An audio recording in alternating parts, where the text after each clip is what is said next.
What is going on, everybody? Welcome back to Wildcat Cave and the second ever live stream here on the channel. I hope you guys like the new setup. Let me know what you think of that down in the comments. Before we get started, go ahead and like and subscribe, all of that good stuff. We have a lot to discuss. I have a whole couple pages of stuff to talk about tonight, so be sure to stick around. We have a lot going on. But first things first, before we really jump into anything, guys, we want to take a second to say rest in peace to Coach Mike Leach. He was the coach at Mississippi State since 2020, was at Washington State before that, and he was at Kentucky back in the day. Him, along with Tony Franklin and Hal Mumme, really developed the air raid offense at Kentucky. They're the ones that really revolutionized the way that football is now played. There's a lot of spinoffs compared to what used to be played, and they introduced really spreading the field and throwing the ball around. I even ran the Tony Franklin system in high school when I played, so he indirectly affected me and my football career, and more broadly, he really affected the way football is played all over the country at all levels now. So rest in peace to Mike Leach. A great guy, always a really funny interview. So our thoughts and prayers are with him, his family, and friends, and of course the Mississippi State football team and staff. But we can go ahead and jump right into it now. Like I said, we do have a ton to talk about. The biggest, most pressing issue on everybody's mind this week has probably been Liam Cohen. All reports do say that he is all but announced. It seems like they have made the deal, whether it be verbally on paper, and they're just waiting to announce it. And I'll try to put your all's comments up on the screen as we go. So thank you, Brett. Appreciate the setup. Appreciate the T-shirt. That's my buddy. He's the one that got the shirt for me the other day for our friend's Christmas.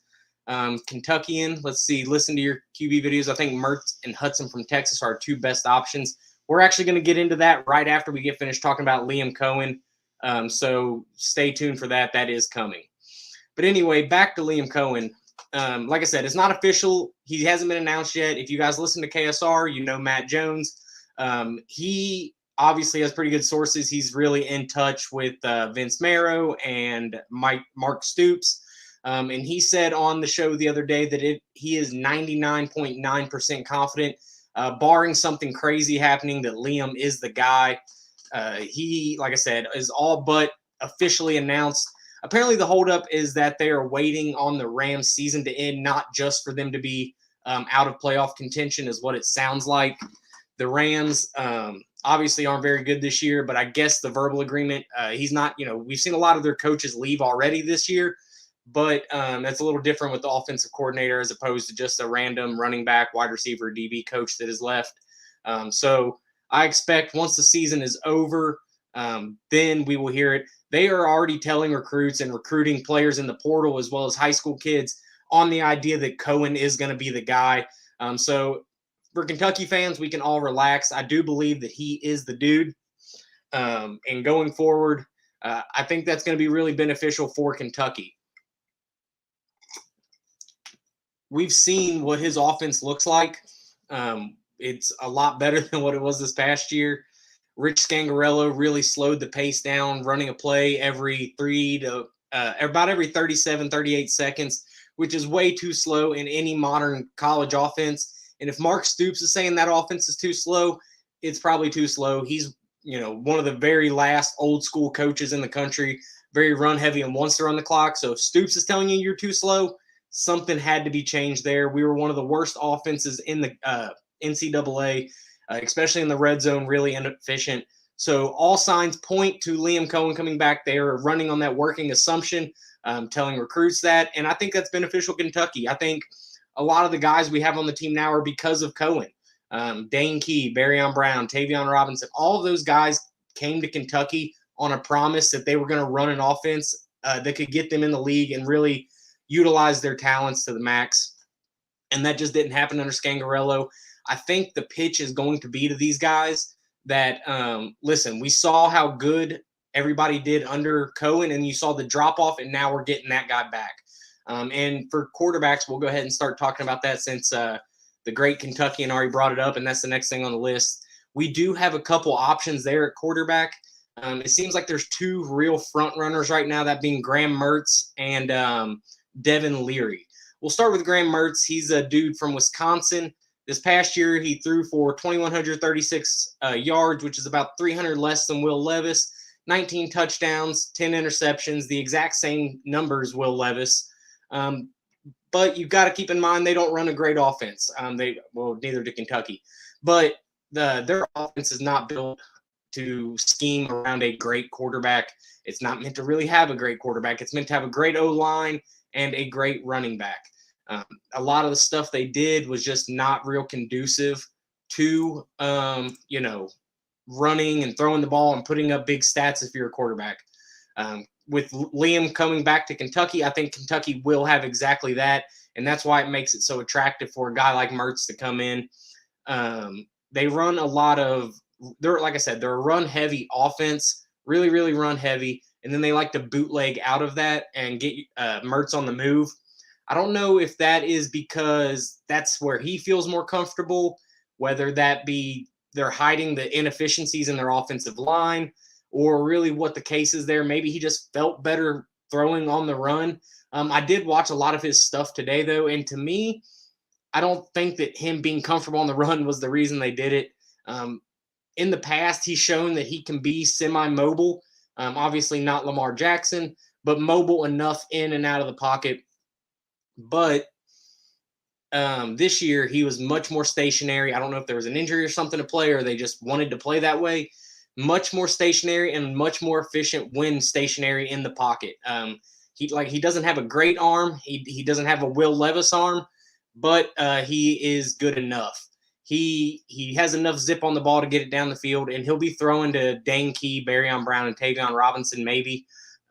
So as far as arm talent goes, probably good enough. I trust it if Liam trusts it, honestly. I don't think this was a guy that Liam Cohen handpicked. I think it was a guy Kentucky said, hey, we're going after this guy. Are you okay with that, Liam? And Liam kind of, gave his seal of approval on it, but was not necessarily handpicked by Cohen himself. With that, I don't know. There were reports that came out that said Graham Mertz is coming.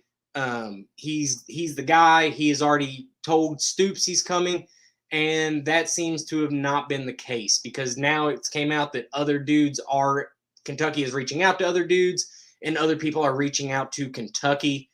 The one negative thing I'll say about Graham Mertz is that his completion percentage has went down every single year since 2020. He started at like 57% completions, and it's progressively dropped. I think he was at 52% this year. Not a great stat if you're trying to project into the future what you think your guy is going to do. Again, not the best offense for putting up numbers like that, but still something that has to be considered. Let's see. I do think he would be good under Cohen. I don't think he's a guy that if we got, our fan base would be upset or the coaches would be upset by any means. I think he would be more than serviceable. I think he's a guy that can win games, especially with talent around him. But I just don't know. Sometimes we won games in spite of our offense because of Will and some of our playmakers. I don't think he's a guy that you're going to win games in spite of an offense. He will help you win games, but he's not going to win them for you. And then moving on to Devin Leary, the dude out of NC State. He is actually on UK's campus right this second. Let me pull up my stats about him. He threw for 1,265 yards, 11 touchdowns, 4 interceptions at 60% completions.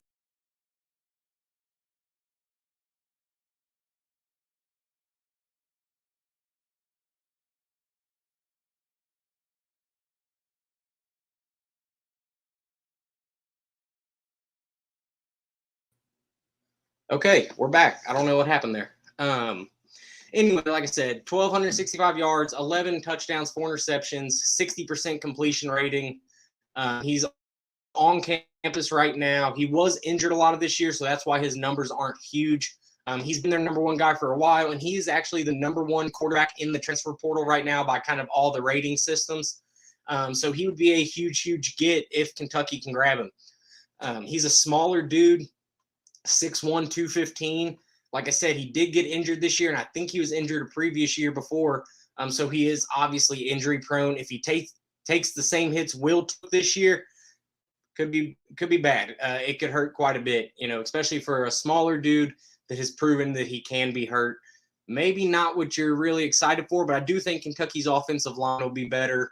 And I think we'll be able to protect him quite a bit better. We're getting guys out of the portal, the guy from Northern Illinois. We just got the Alabama transfer. So we are beefing up the O-line along with, of course, some of the younger guys that might not have been ready. They'll progress this offseason. And overall, I think that offensive line will be better. But it does scare me how injury-prone Devin Leary is. He's, as far as the style of play, almost ideally what you want in a college quarterback.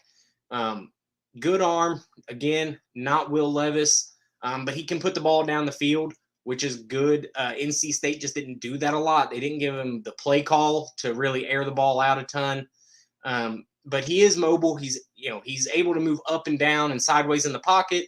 And when he needs to, he can get outside, accurate on the run, and then is fast enough and athletic enough to make plays with his feet. Again, good arm, but NC State didn't really utilize that to the best of their ability, probably because they don't have the receivers that Kentucky has. And if you're Devin Leary, when you look around and say, okay, where can I go?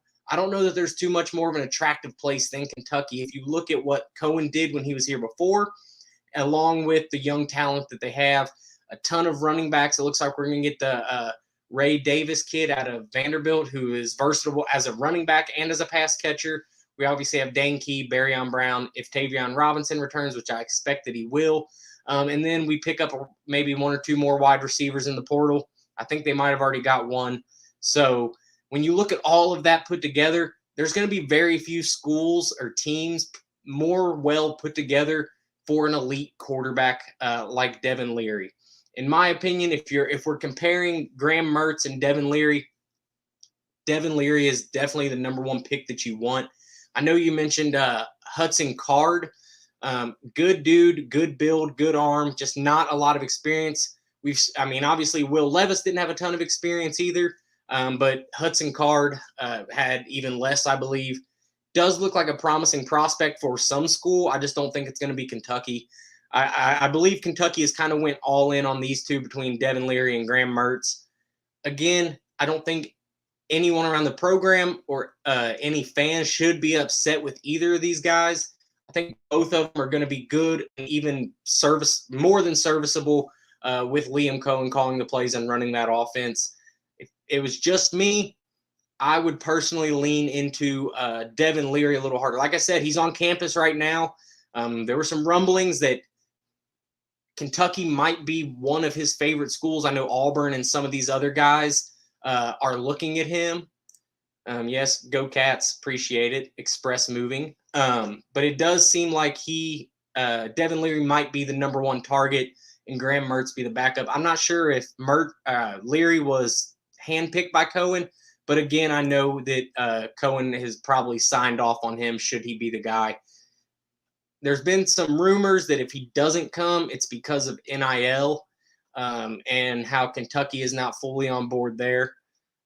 Real quick, though, just let me know in the comments which one you'd rather see, or if there's a third dude, let me know who you want to see.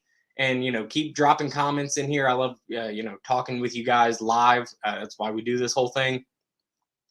But while we brought up NIL, this is going to be a part of the video that we're going to clip and save going forward probably because Mitch Barnharts, the athletic director for Kentucky, had an interview this week, and he has gotten a lot of pushback.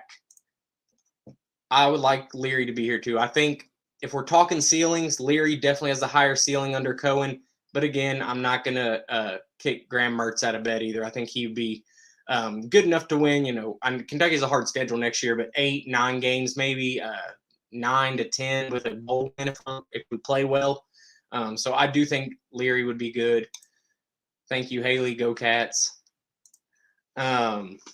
But yeah, Mitch Barnharts with the Lane Report, I believe, is a business type of report out of Lexington, and he was doing an interview, which is something he doesn't do often, and it seems like every time he does, he just puts his foot in his mouth. To me, it seems like Barnhart is completely out of touch with the fan base. He has no idea what the average fan wants, what the average fan likes, or even maybe some self-reflection that he really doesn't know how people feel about him either. And if he did, it's probably not great. I do agree. As long as the line gets better, all the quarterbacks should be a decent option. But yeah, Mitch Barnhart seems completely out of touch with everything. He said that the reason there's no alcohol at the stadium, he said that there is a vocal group of our fan base that really pushes alcohol, but the less vocal, as he quoted it, are the people that stop him on a weekly basis and tell him how happy they are that Kentucky does not serve alcohol, being one of the 2 or 3 schools in the SEC that don't. They say that they're so happy because of that, and it's a family atmosphere and blah, blah, blah, which is all just BS. If you've ever been to any Kentucky game, whether it's in Rupp or in Kroger Field, there is alcohol everywhere. It's just not being sold. It's not being regulated the way it should be. Obviously, if you walk through any section of Kroger Field after a game, fireball shooters and bourbon shooters and whiskey shooters, and I sat literally right next to a dude who snuck in an entire 6-pack of bottles. How he did it, it was him and his little girl. I don't know how he did it, but he snuck in an entire 6-pack of bottles. So it's not that people aren't drinking. Selling alcohol there would ruin a family atmosphere because everyone there is already drunk, just like Logical just said. I agree. I think that's Alvaro, ain't it? Yeah. They are hammered out here. But he is just completely brainwashed with this idea that it creates a family atmosphere by not serving alcohol, and that's just not the case. Everybody there's drunk. We've been tailgating all day anyway, and not only that, they do sell alcohol at these games. They sell them in the new suites at Rupp that are opening up this year, and they sell it in the paddock at Kroger Field. You just have to have millions of dollars to donate to the school to do it. So instead of these excuses of proximity to the field or proximity to the court or family atmosphere or having a desire to get it if you want it, the only real excuse is that Mitch doesn't want it. That's his personal feelings. And unless you're a wealthy donor, suck it, basically. He doesn't care about the average fan, it seems. He only wants what's best for his pocket. He morally might like the idea of alcohol at his games, but at the end of the day, his job is to run the most effective athletic department that he can. And overall, he's done a great job. All the secondary sports done well. He's made all the right coaching hires, all the right coaching fires, all of the right moves, except for when it comes to fans. And if you're one of the people that go up to him and tell him you don't like alcohol there and stuff, look around. I talked to a guy on Twitter this week that said he's happy they don't sell alcohol because he brings his daughter and he wouldn't feel comfortable. And I said, you do understand that everyone around you has been drinking all day and is probably still actively drinking. Mitch needs to get on board with the average fan. If you see Mitch out, don't be, obviously rude to him, but tell him you want alcohol there because that is clearly how he's getting his information. Kentucky sucks at everything and will never be good. I don't know about that. I don't know who you're a fan of. Odds are we have beat you at some point at some sport. Whatever school you're a fan of, we beat you in basketball. If you're an SEC football school, unless you're Alabama or Georgia, we probably beat you too. So, yeah, you're right. We suck, though. But anyway, back to Mitch. One of his quotes was, "Fans who desire to drink have that option," which is just a blatant lie. That is not the case at all. I have a great desire to drink at these games, and the only reason I can is because it gets smuggled in. It's not because I go purchase it or I have enough money to get in the paddock, but it's because I do it before and I bring it with me. I have a desire to buy alcohol there, and he is stomping on that phone. So that statement was just a flat out lie. I'm not promoting violence and harm on others. I said not do it in a non-rude way and be respectful about it and voice your opinion as anyone should do, as Mitch should listen to. People send him emails, and that's clearly not how he's getting it, his information. So respectfully and politely, without violence or harm, voice your opinion to Mitch Barnhart should you ever have the opportunity about what you want to see, because ultimately at the end of the day, Mitch's job is to cater to the fans and run a successful athletic department, and this athletic department is losing millions in money that could go to things that would benefit the school and make his job easier, but he is so stuck on his morals that he won't do it. If he's saying y'all want to drink the game pregame, basically, and you tell me, do you think it's better? Would it be smarter to pregame hard as you can for 6 hours and smuggle alcohol, probably liquor, into the game, knowing you're not going to be able to get it there? Or would you be less likely to drink if you just think you can, pace yourself all day and then at the game have a couple beers and be okay? Personally, I think it's more likely that you would be less drunk and pregame easier if you have that opportunity to buy alcohol at the game. And I don't know. I guess Mitch doesn't see it that way, and that's fine, but that makes the most sense. And while we're talking about Mitch's shortcomings, he's also not on board with NIL. I don't know why. Again, a part of his job should be promoting this, but he's just flat out refusing to do it. We've seen Louisville's athletic director come out, and Tennessee's athletic director came out a while back, and both of them said, hey, please continue giving money to the school, but also we need your help on this. Drink as much as possible. Yeah, thanks, Brett. That's what we would love to do at the game. You've been to the games with me. You know how it is. Everybody, we saw a dude fall down drunk and bust his teeth out at the game because he was so drunk, yet they don't sell it in there. So I don't know what family atmosphere Mitch is talking about. Clearly, it's not working. But anyway, as far as NIL, when two of your rival athletic directors, your two biggest rivals arguably in Louisville and Tennessee, their athletic directors publicly come out and say, we are supporting this. We want this. We need your guys' help. It entices recruits and people to come to your school, and it entices the fan base to donate.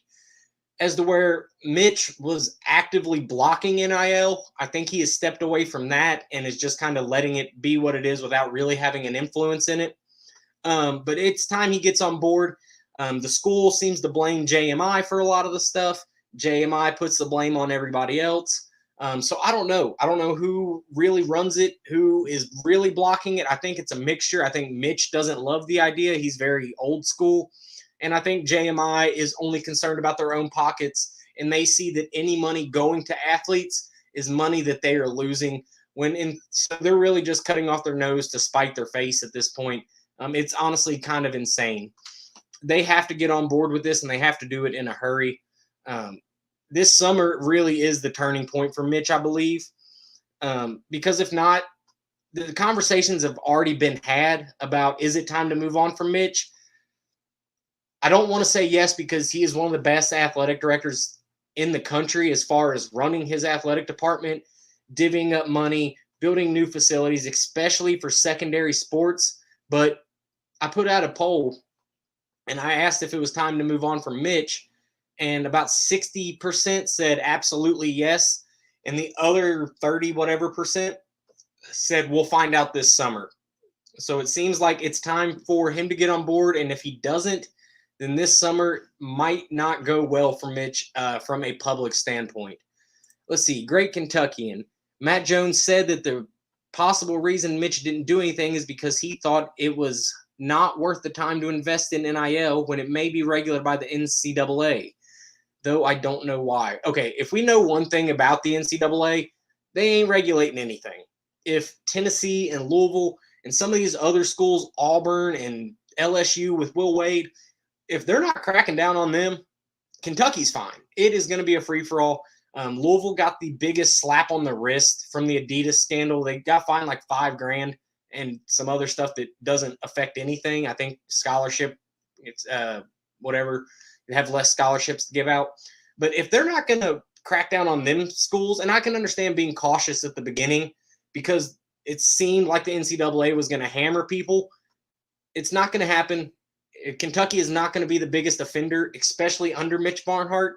So at this point, stop just actively blocking it. Stop being a bystander in it and be a leader in NIL. Do it in a way that makes you feel comfortable, fine, but you have to promote it.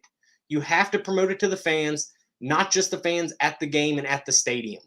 You see the BBN NIL exchange thing once at a game, whether you're at Rupp or Kroger Field.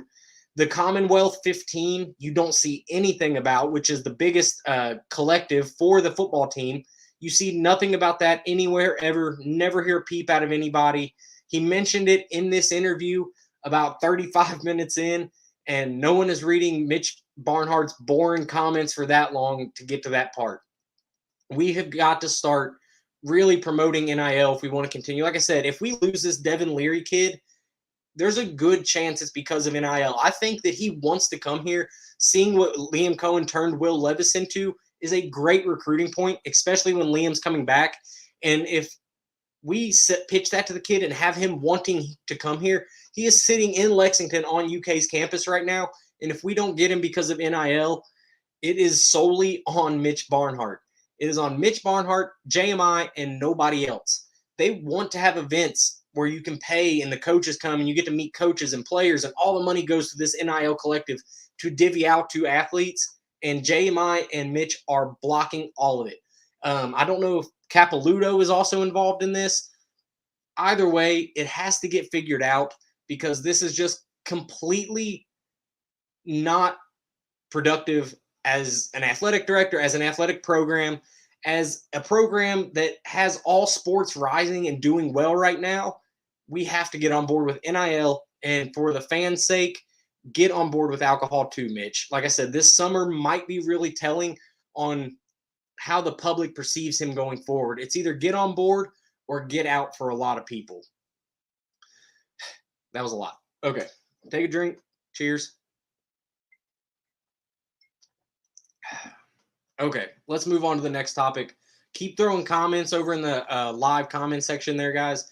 It's fun. I'm using a new streaming thing, if you couldn't tell. My last one I just did straight on YouTube. If you look up in this corner, I believe, yeah, this one here, you can see the StreamYard thing. It's this new streaming thing I'm trying out where I can see your comments, post them on the screen, and do a couple other things. So I kind of like it. Take a drinky, Pooh. Well, if you insist. What am I drinking? Brett, you can answer that since you're in the comments. Actually, part 2 of the Friends Christmas that we did the other day. Brett Chilton in the comments there got me this shirt and got me Basil Hayden. I'm new to the bourbon game, so I like to try a bunch of different ones. He got me one I haven't tried before, and it's pretty good. If you didn't know, Basil Hayden is actually one of the very first coaches of UK basketball, which he also didn't know at the time, but kind of a cool little thing to be drinking on a UK live stream. Now, going on to the next thing, Jeff Brom at Louisville. I believe, coach of Purdue, played at Louisville, so this is a homecoming for him after they just got rid of Satterfield, or Satterfield got rid of them. However you want to look at that. Speaking of that, Saturday, tune in.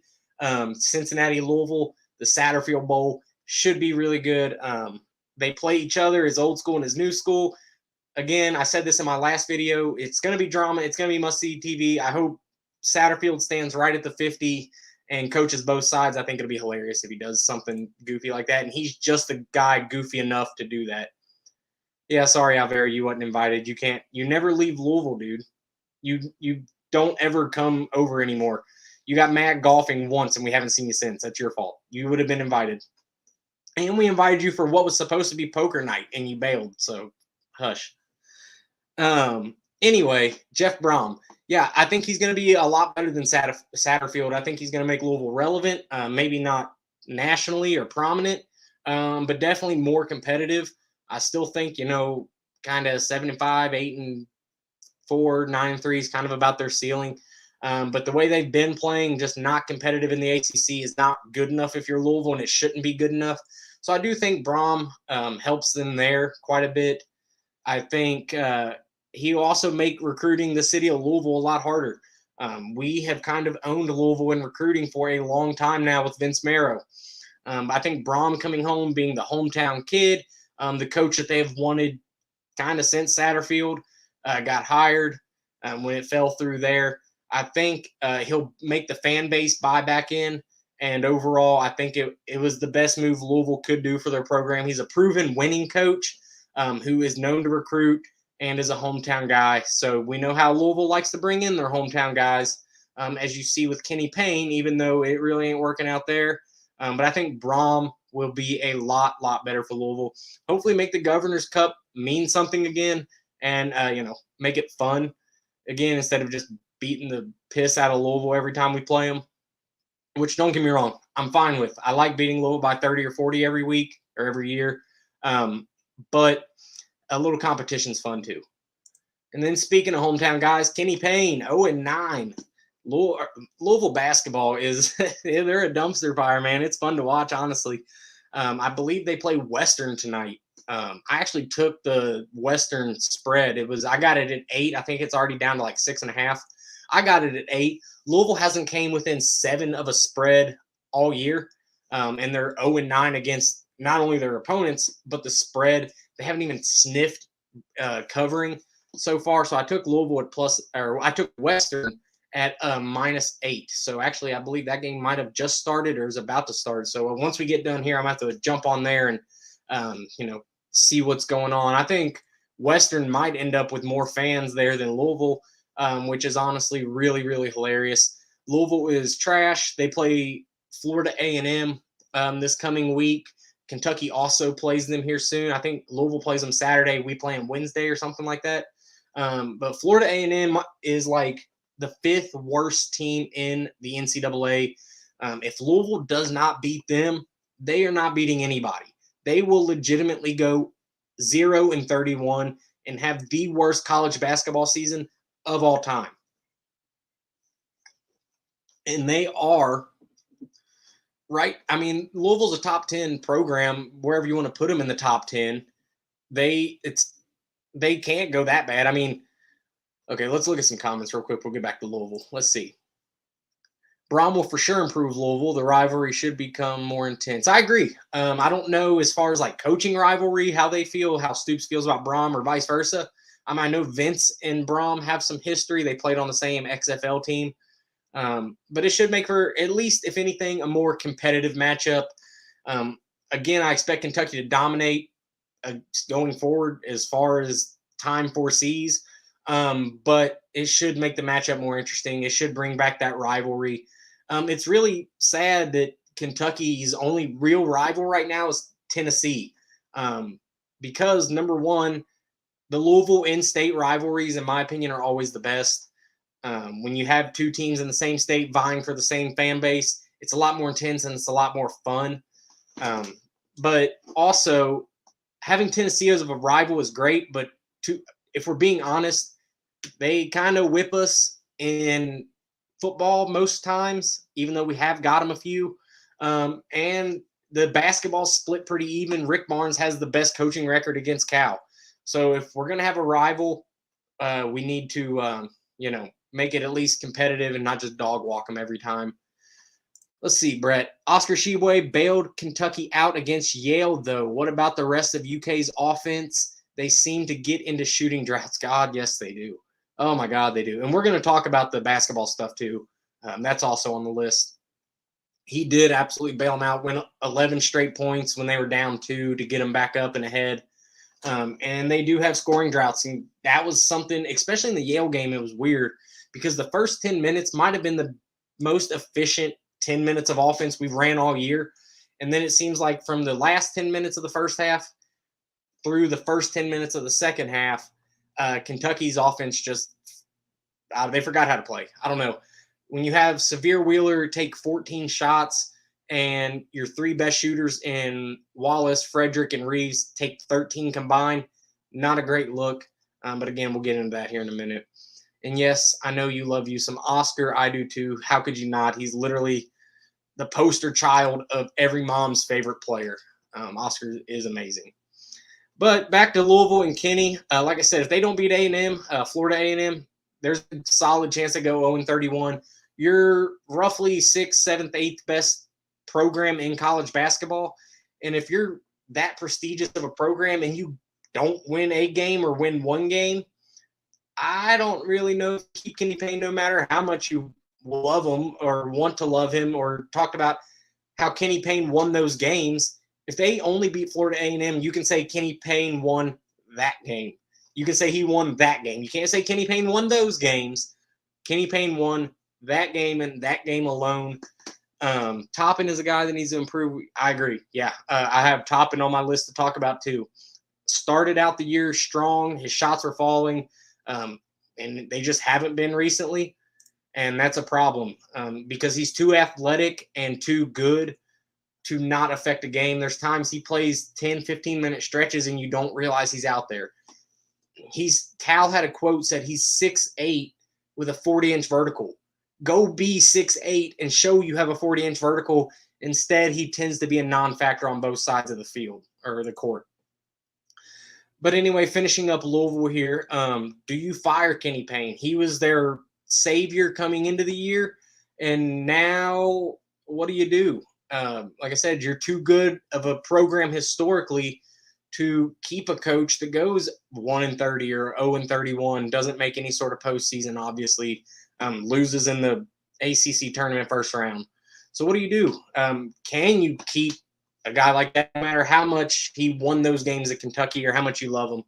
And if you do fire him, if you're a Kentucky fan, are you willing to rehire him? Put it in the comments. Would you rehire Kenny Payne as an assistant, of course, not as a head coach? He's failed miserably at that, but he has proven to be a really effective assistant for Coach Cal. Has Louisville ever been 0-9? I couldn't imagine. They had. Even Kentucky's worst season ever, 9-16. We didn't go 0-9. We at least started the season with a win, I believe. Yes, so you would take Kenny back. I do agree. Could you imagine if Kenny Payne got Oscar? I'm sure Orlando and Chin and them do a great job. I mean, he's a National Player of the Year. But Kenny, that's what he's known for, is, developing big dudes. We saw what he did with Nick Richards and some of the other big guys we've had, especially when they stay more than a year. He's great with those dudes, so I agree. I would take him back, honestly. Why not? It'd be funny. He leaves us to go to Louisville, fails at Louisville, and then we get him back, and he does great here again until he moves on to another coaching job. I think it'd be hilarious if we did something like that. And Louisville likes to start rumors that our coaches are considering going there. They had the one with Vince Mara this week, and he shut that down really fast. And then if we did that exact thing to them, I think that would be pretty hilarious. Now, on to something a little less fun or funny. Chris Beard, the Texas coach, he was arrested on third-degree felony assault in the state of Texas. In order to receive that charge, it has to be either a repeat offender or it has to be on a member of your family. The member of the family, I don't know how it's defined, as someone in the household or a legitimate member of your family. Either way, he was arrested and charged the other night with third-degree felony assault. Since, obviously, the university puts out their statements, we're investigating, and he's suspended without pay. Overall, obviously, terrible look, terrible situation if that is the case. I saw something where the accuser wants to drop all charges. I assume that accuser would have to be his fiance, as that is who the assault was on. But it would be weird to me that you follow up enough with the police to get him this charge and then back off of it immediately. I don't know what that's all about, but either way, it's not a great look for Texas or for, obviously, Chris Beard, who a lot of people said wanted him to be the next UK coach when Cal leaves. I don't really think that's going to be the case anymore. But anyway, if you read the police report, it was a really damning report, honestly.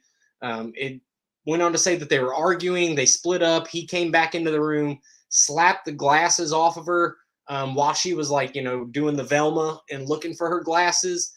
He got behind her, put his arm across her throat, and began to choke her.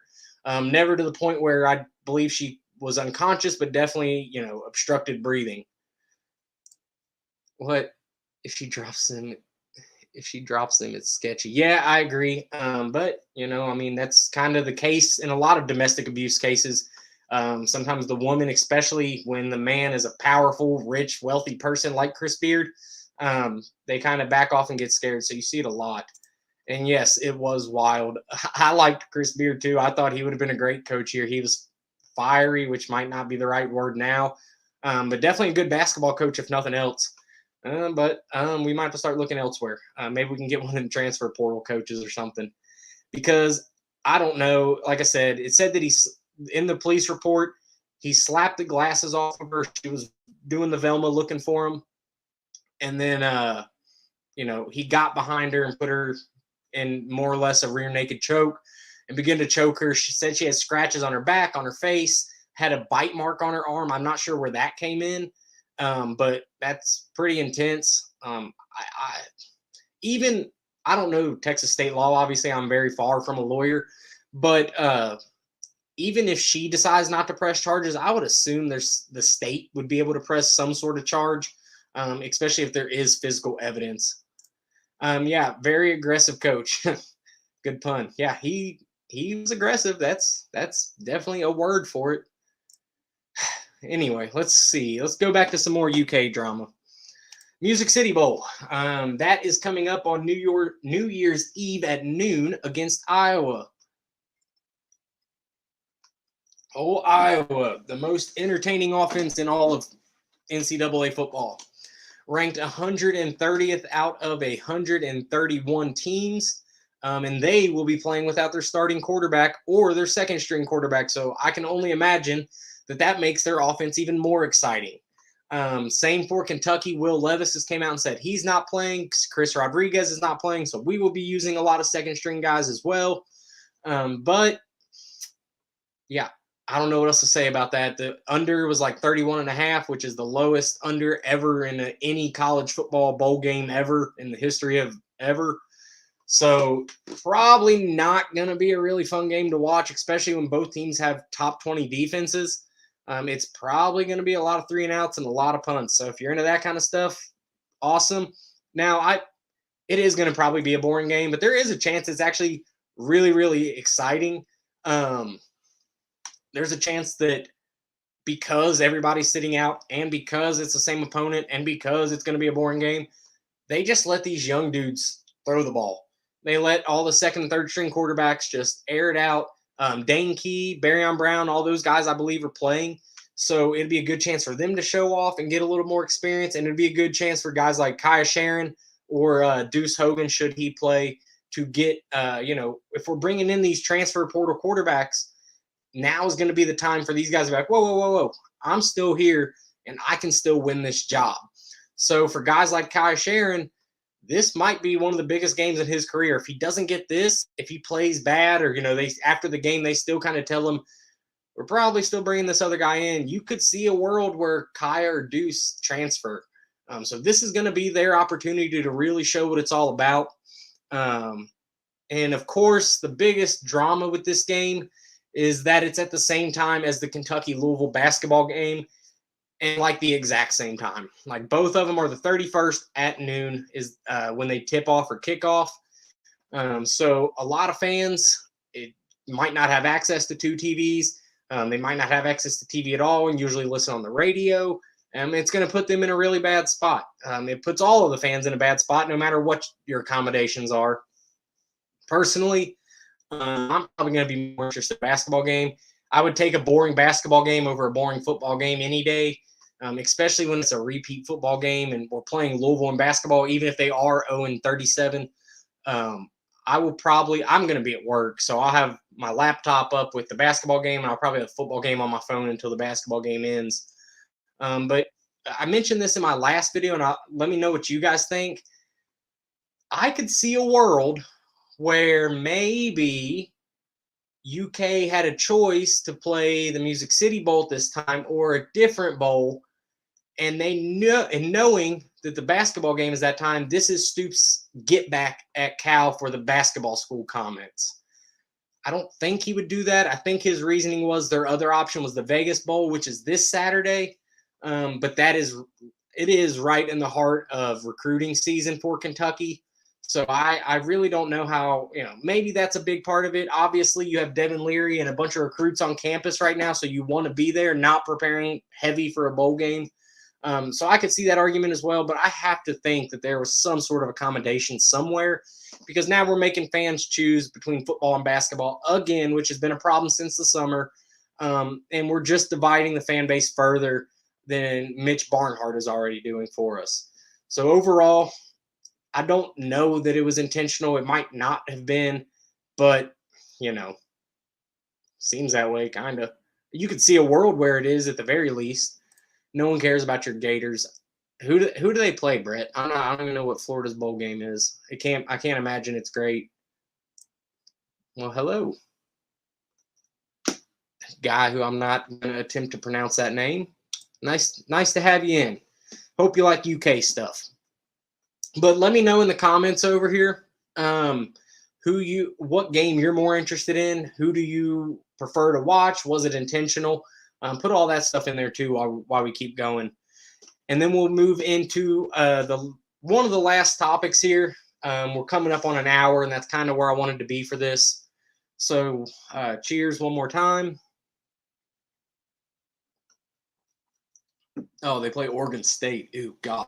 What bowl is that? That's going to be terrible. Florida and Oregon State in a bowl game. Honestly, it'll probably be more interesting than Kentucky and Iowa. I think we could put two high school teams on the field and have a more interesting game for sure. Anyway, back to Kentucky basketball. Kentucky does play UCLA this Saturday at 5:15 at the CBS Sports Classic in New York City, Madison Square Garden. The worst classic Kentucky plays in, and that includes the Kentucky Classic where they play a bunch of nobodies. I wish Kentucky didn't play in this, but it is nice to get UNC once every 3 years. And UCLA is not the worst draw in the world, the 1 and 2 most winning national championship programs ever. So if nothing else, it's a good storyline. It is the Las Vegas Bowl. See, that's the one I think Kentucky was going to play in, and we would have gotten Oregon State, but they chose not to. Yeah, Alvaro, agreed.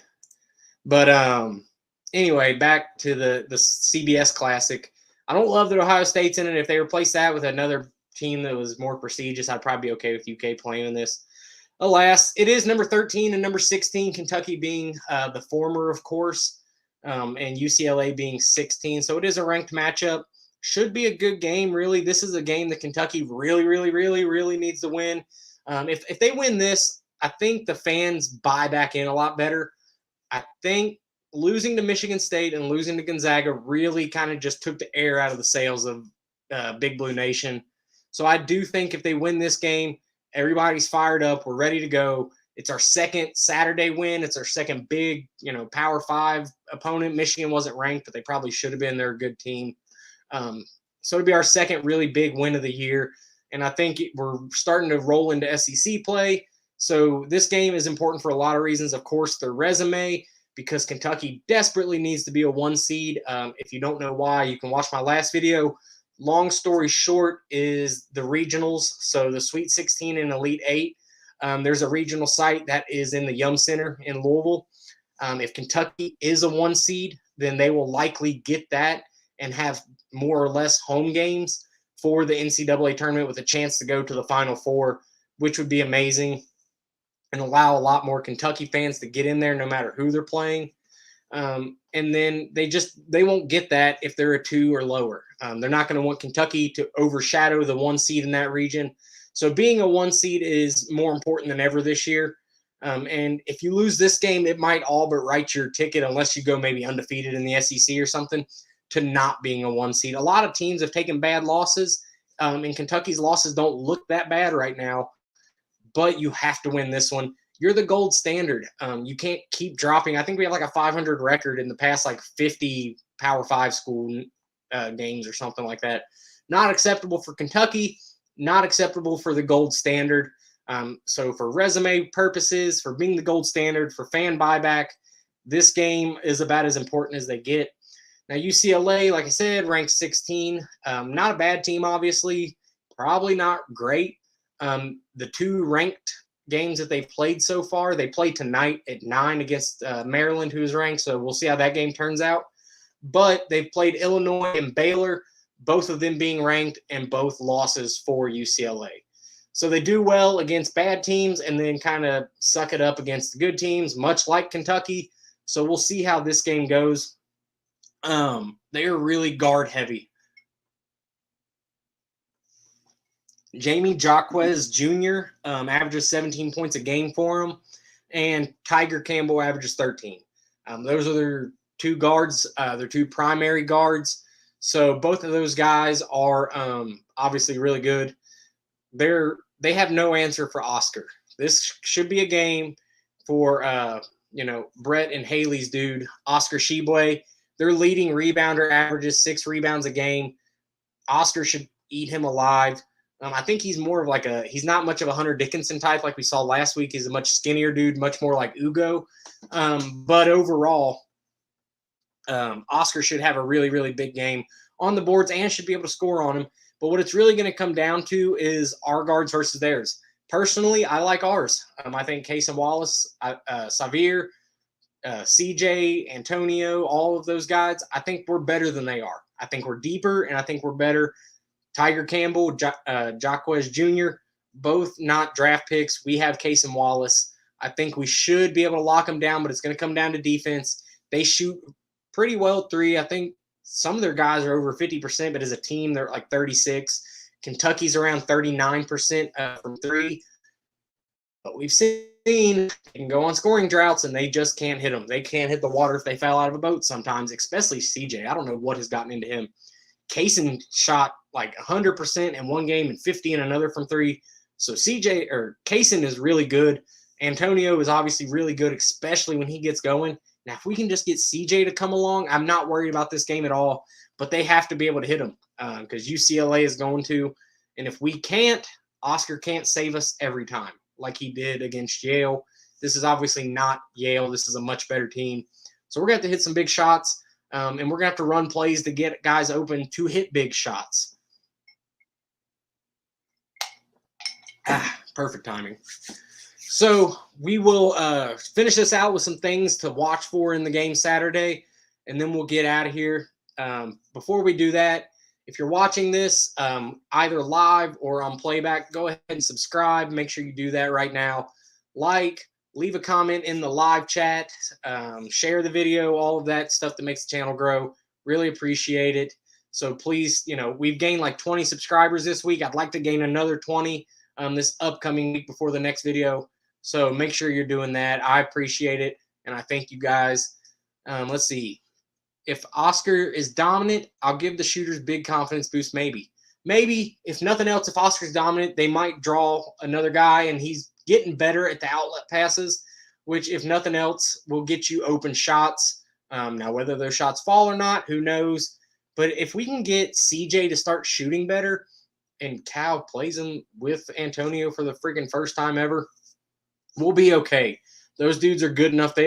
One of the two will be on. Then you throw Cason in there, and we might be okay. Xavier might hit 1 out of 5, and we might be okay. Let's see. Some games, CJ finishes with just fouls and turnovers. He needs to get to work with shot creating. Yeah, well, CJ, I just don't think that's his game. I don't think he's a shot creator. Not for himself anyway. He's not a guy that can take you off the dribble and get his own bucket most of the time. He's much more of a Kellen Grady, a 3-and-D, even though his defense isn't really great. Once a team can stop Oscar, Kentucky will fall, or they may make Oscar foul out. The rest of the team needs to step up and stop sucking. Well, fair enough. Now, you say once a team stops Oscar, no one's done it yet. The only time anyone's ever stopped Oscar is when he does get in foul trouble. So maybe the refs stop Oscar, but no one's going to be able to do that really, except for, like I said, himself. He did well in the last game, though, as far as staying out of foul trouble, and that's something I think he's getting better at.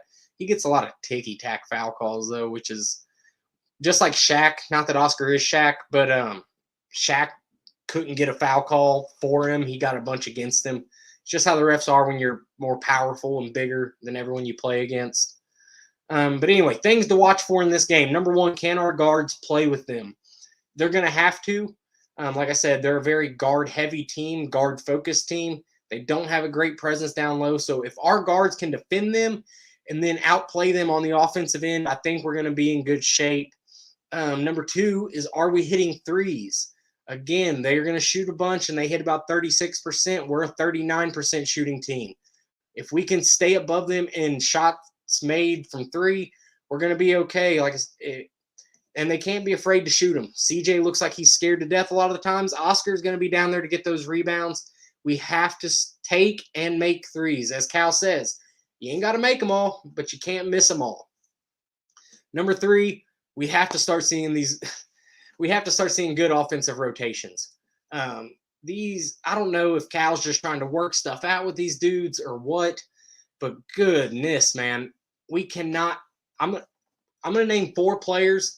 None of them can be on the court with any of the other ones. Only one of these 4 can be on the court at any time. I don't care how much you give these guys playing time, Cal, but you can only play one of these dudes at a time. And Severe, Damian, Ugo, and Lance. All of those dudes can give you something. Scoring is not one of them. If you have 2 or more of those guys on the floor at the same time, all we're doing is killing our offense. This is not going to be a successful lineup score. Cal has to get these rotations figured out. He's the coach. He keeps saying he wants to play Chris Livingston at the 4 more and then doesn't do it. You make those choices. If Cal is willing to play Livingston at the 4 with Oscar, put CJ and Antonio at the 2 and 3, and then have Kaysen at the point, every time we've had that lineup in, even for short periods of times, we go on runs. That is a lineup that can score the basketball, and having Severe, Antonio, Chris at your 3, Collins, and Lance, that is a team that not only won't defend the ball very well, but they sure as can't put the ball in the hoop. So that's the third thing to look for is, will Cal get these rotations right, especially on the offensive end of the floor? Number 4, free throws. We're shooting like 50% as a team on free throws. No one is guarding you. It's all mental. It's all grit. It's all, are you focused? How bad do you want it? Have you practiced? Have you put the extra time in? Cal was on a podcast, the Dropouts podcast this week, and he talked about exactly that. He's like, we're not shooting free throws well, but at the end of the day, he can't go out there and shoot it for him. He can scream and yell and cuss and kick about making their free throws, but at the end of the day, the dude's standing on the line, the whole world looking at him, and nobody contesting his shot. You got to knock those down. And then lastly, like we mentioned before, is Toppin has to play well. He started the season off well. He was making shots, and since then, everything has went to hell in a handbasket for him. He's on the court. He's a non-factor on both ends. He can hit shots. He can get to the rim, and he's too athletic and too good on defense to not make an impact. Hopefully, this is the game that kickstarts him, and going into January, February, March, he really gets to rolling, because between him and Livingston, those might be the 2 dudes that are the catalyst for this team and make the difference in both the SEC tournament and an NCAA tournament. But if we have no more thoughts, guys, that is everything I have wrote down. I appreciate all of you tuning in for the second live stream. This one seems to have went a lot better. Let me know what you guys think about the background. Let me know what you guys think about this new live streaming app. Do you think we should get Clemson's quarterback? No, I don't. DJ Uiagalelei, I believe is how you pronounce it. Good dude, not mobile, not maybe an NFL prototype. Has a big arm, and he's the closest thing to Will Levis's arm out there right now. Not mobile, not insanely accurate. Got benched at Clemson. His biggest attribute would be experience in big games. But overall, I think Leary is more of a offense, more adept to a modern college offense that I think Cohen wants to run. So maybe if Mertz and the other guys fell through, then I would look at him. But right now he's 3rd or 4th on my list, and I think we have better options that are already willing to come to Kentucky. Thank you, Brett, for saying great show. I appreciate that. Again, like, subscribe, comment. Let me know what you think about this streaming service, the background, and, of course, everything that we talked about. Have a good night, guys, and I will see you guys probably next Wednesday or Thursday for a video. I'll put a short out sometime this week. Thank you all for the love, and I'll see you guys. Go Cats.